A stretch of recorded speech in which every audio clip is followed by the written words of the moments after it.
This is the History of Portugal podcast with Brian Kirk.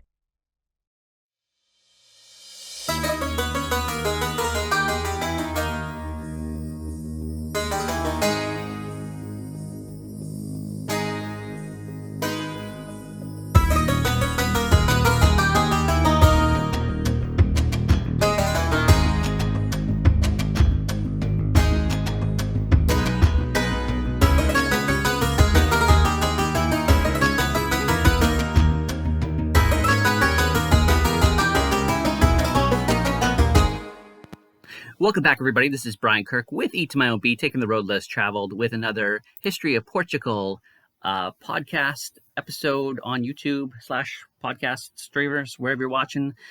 This is episode 81.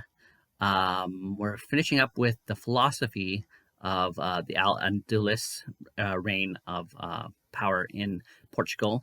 And we're going to finish it off with a bit of a touchy subject to some people in Portugal. If you didn't know already, Portugal was they started the slave trade, basically, in taking slaves from Africa and bringing them to the Western world. And they were also the first to end it. But this topic covers how slavery first started in the Al-Andalus region, and that's what we're going to be talking about today. So, slavery existed in the Muslim Al-Andalus as well as the Christian kingdoms, and both sides of the religious border followed the customs of not enslaving people of their own religion. Consequently, Muslims were enslaved in the Christian lands, while Christians and other non-Muslims were enslaved in Al-Andalus. The Moors imported white Christian slaves from the 8th century until the end of the Reconquista in the late 15th century. The slaves were exported from the Christian section of Spain as well as Eastern Europe. Sacabilia slavery is in Al-Andalus was especially prominent in the Caliphate of Cordoba, where the white slaves constituted most of the administrative personnel in the courts and palaces. The slaves of the Caliph were often European sacabilia.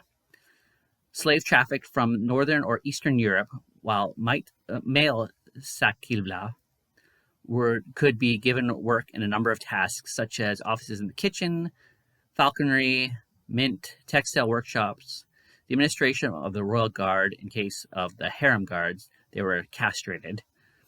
Female sakiba were placed in a harem.